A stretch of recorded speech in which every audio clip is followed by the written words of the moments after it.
Brother, you're stealing my gimmick. Hey, bro, pick up the phone. Don't you know who it is? It's me, your best friend, Hulk Hogan. Don't keep me waiting, dude. I'm not keeping my boyfriend waiting. What's up, brother? What's up, brother? You and I are gay. Did you know that? We're homos.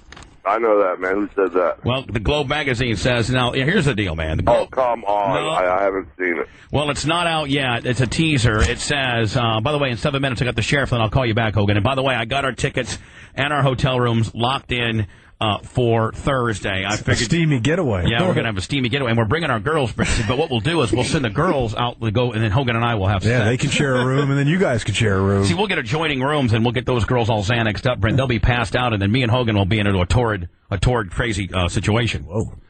Yeah, man, I'll shave my chest because I know you don't want any sweaty nuts on your back. Whoa, easy. I don't know if you can say that. Now, Hogan, now, let me ask you a question. And if you and I, can I be the boy? You're the catcher, dog.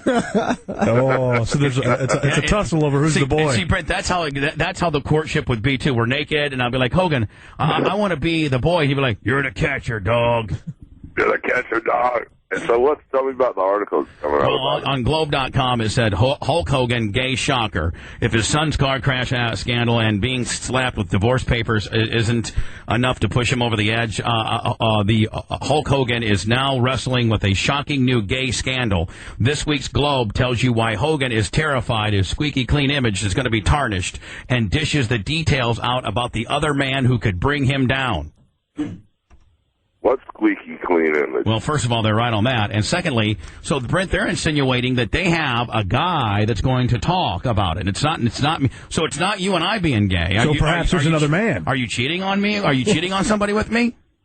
Well, I have no idea who it is. There's thousands of them and thousands of them. I mean, every city you'd have another guy, wouldn't you? Oh, God, are you kidding me? Well, see, now here's the deal. I think you may have talked about this or touched about this on the air one time. I thought, this is what I think it is, okay?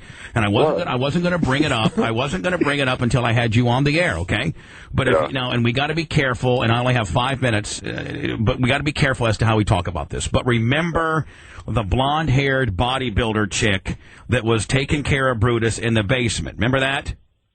And they thought... Oh, yeah. And so what I'm thinking is this is a Claridge/Linda grasp at being able to take that story, shine it up, because she's grasping right now. She's on WRIF out of Washington today. And she's on this publicity blitz. She won't do my show. Of course, she won't do her hometown show, and the guy that knows the most about her family. What is the meat of her story on all these publicity? Well, we don't know. That's what I've asked. It's like, what is she promoting? What is she promoting? So, is that David G?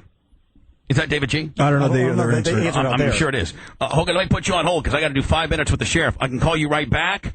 Call me back. Okay, yeah, I got to get into this with you. Okay. This should have been cooler when he pulled you over. I was a cool cat. I was as cool as a cool can be, kid. Call my boyfriend up. Think G's got heat with us? No. You don't think G's got heat with us? No, not at all. Hey, I'm going to email him, give him a piece of my mind. The county I work in, I'm going to email the sheriff and give him a piece of my mind. Hoody ho, hoody ho, hoody ho. What's up? So I'm thinking that the Claridges/Linda, as she's on her big PR tour this week, that she is...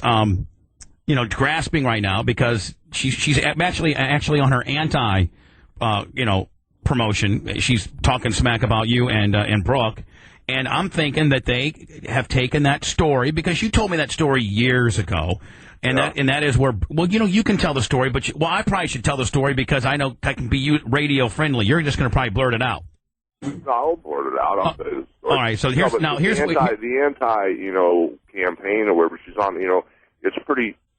Typical that Linda would, roll out because it was Brooke's big week with her single and, was going on VH1, her single and her show started this week on VH1. So it's almost like, It's very predictable. Yeah, you beating on Linda about the drug thing and all the stuff that's coming up in court and all the people that are going to testify that have, done drugs with Linda and a lot of her friends that she made friends with and a lot of the younger kids, have kind of like, when Linda kind of abandoned them for a couple of weeks, you know, they kind of rolled and, you know, basically were telling the truth, you know, and just saying all the drugs and stuff they've done with Linda. So, of course, it was her campaign to go out and try to posture herself before all this happened.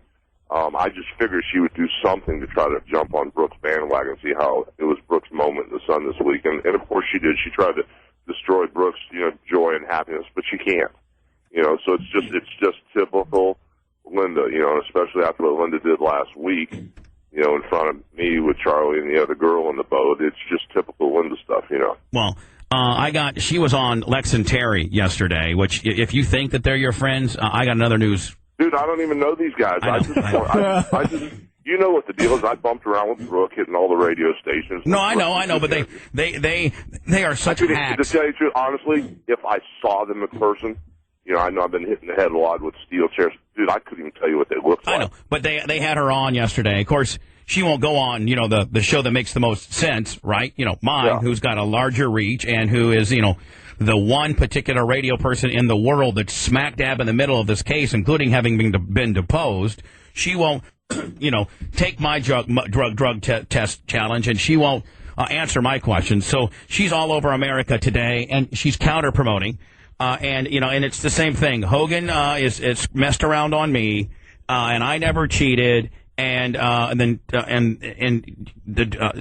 just the drug test that she did. She's clean. And then listening to the radio here in town makes her sick at her stomach. That's us, but she won't mention us. And then Lex and Terry tell her that she needs to sue me for saying things about her.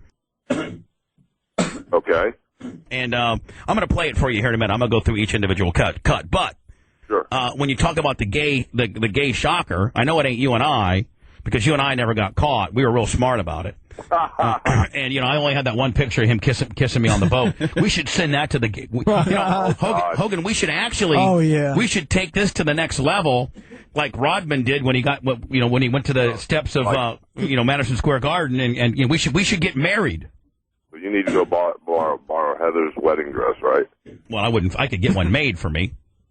So, again, I always got to be... When I kissed you on the side of the head, when I squeezed your head and kissed your head, that's the picture you're talking about? No, that's not the one they have. It's nobody has that picture except me, but I should send it to the Globe and say, you know, I'm his boyfriend, and I don't care what this other guy says, but I'm his boyfriend, and that's what it is. I've nursed him back to health when we. The life. It's a sad life she's living, man. I mean, she just rolls all this negative. Well, wait till you hear the excerpts I have. But here, we got to talk about we got to talk about what I think. All right, well, you do what you want to do. I'll follow your lead. All right, here's the deal. When you're ready for me. Hogan, what house were you? You guys were in California. You and Brutus were in California. We were in a rental house. Right. You know, Linda wanted to build this. She wanted to build a the Willowdale house in California. I bought a piece of property from Fred Sanford in the Vegas court, and at the end of the day, she's going to build a huge house. Guess who's at the door? Hogan at the door. Want to buy my new stuff? I'm big dummy with a few man shoes. Yeah, but until we aren't you wrong, Hogan? But until we had that house built, Linda's mother graciously rented us a brand new house that she had purchased, and she was charging us about double the mortgage amount, and she didn't have a pool in the backyard, so I put a $60,000 pool in the backyard. And she said when she sold the home, she'd pay me back, which she never did. But that's where we were living, in a rental house in Ridgegate. So they're living in a rental house, and Hogan and Terry go out. Well, and Brutus is dating this. Well, here's what happened. Brutus had the huge car wreck, right?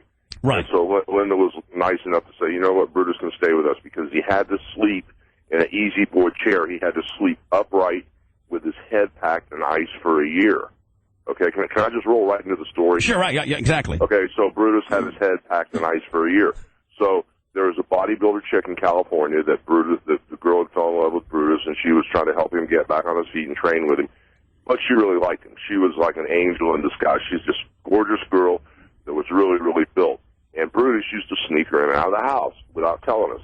So one night, Linda's grandmother, Nene, she was a saint. She was a really nice old lady who was getting really senile. We caught her, jerking Brooke around by her arm and, like, picking Brooke up off the ground with her arm. We knew. Oh, she was mean.